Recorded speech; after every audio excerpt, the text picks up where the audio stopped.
Welcome back, everyone. Now, this might come as something of a surprise to any students out there who are studying their English in preparation for study abroad in Australia. The Australian government has decided that from next year, they're going to cap the number of student visas issued at 270,000. I'm not quite sure what it was before, so I don't know how much of a reduction that is. But anyway, maybe you can research that. Apparently, they're going to be giving, they're going to try and distribute these available visas across all the universities and institutions, but preference will be given to institutions outside of the sort of tourist hotspots, Sydney, Melbourne, and so on. So I guess they are encouraging more foreign students to explore smaller towns or go to smaller institutions. Also, vocational schools will have especially strict limits. Again, it doesn't really explain why that is, but they, would like to have less foreign students in the vocational areas, I guess. So why? Why are they doing this? There are various reasons mentioned in the article. One of them perhaps is a concern that many people are sort of abusing the visa system. Again, I don't know what evidence they have for this, but so they claim many students are enrolling in courses in order to not really go to the courses and spend more time working illegally, which obviously is a problem.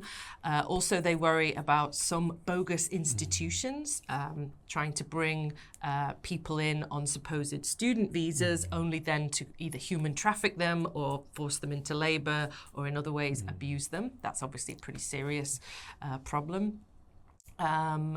So yes, in some ways, when you look at their claims, it does sound like an important thing, but as yet, I haven't seen any particular evidence of how widespread this abuse of the student visa system has been. So I'd be interested to know more about the reasons for this. You know, is it really about, protecting these students, or is it really about trying to limit the number of foreigners coming into their country?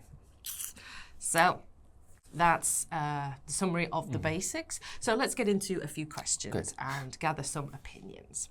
So about this, further to the subject of studying abroad, what are the pros and cons of study abroad in your opinion, John?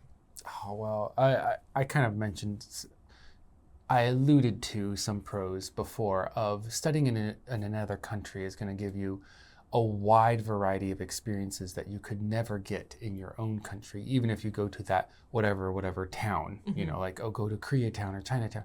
You're not going to get the real experiences that you would in those actual countries. You're not going to expand your viewpoints. You're not going to have to accept new cultures and then let that shape you into a new human being. So absolutely, those are huge pros for this. Cons is money. I mean, like we said, in for a penny, in for a pound, and then I said £2. And that's because if you go to a foreign country to study school, no, not study school, to go to school to study, you will be paying probably a lot more money than if you were just taking any courses in your local area. Oh, yeah. I guess that was a part of the article I forgot to mention, that some people are worried that Australia or the Australian government might be killing the golden goose. Actually, they make so much money in Australia from these very expensive foreign student fees. It's the fourth biggest sort of export after oil, probably gas, and I think they were all natural resources they were exporting. Meat? Maybe meat, I suppose. Like goods or food, maybe? Anyway, yes, it's a substantial amount of their economy. So are they being a bit silly by stopping or reducing the amount of money they earn in this area? Again, yes, perhaps more questions need to be asked, more research needs to be done to figure out really why they're doing this. Also, they might be raising the standards to receive a student visa. So you might actually need a high IELTS score to qualify for any kind of student visa.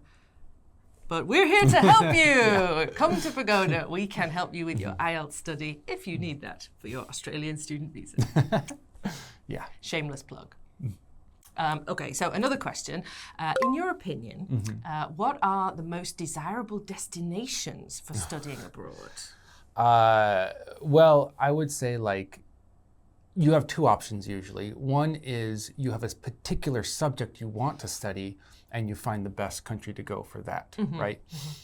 One of my subjects that I wanted to study was culinary arts. And actually, America did have some top schools there. But of course, places in Europe also had pretty famous schools. That's one option. The other option is just going places that offer the best, I don't know, future opportunities or best possible growth or best words that you can write on your resume said, I went to here. And from teaching a lot of students, those often tend to be places like America, England, Australia.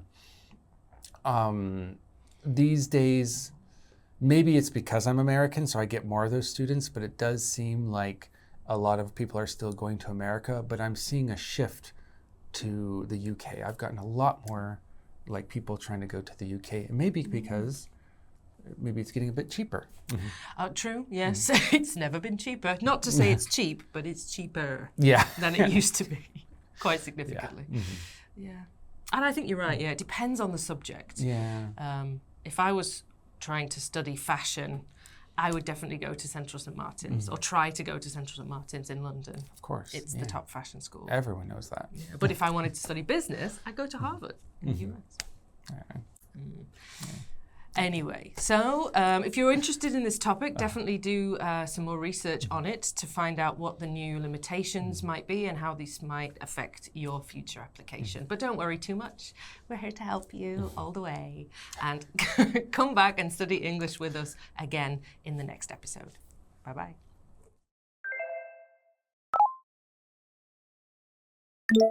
Cap. Cap.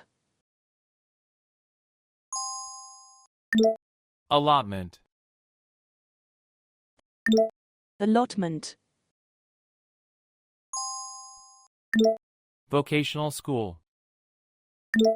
Vocational school.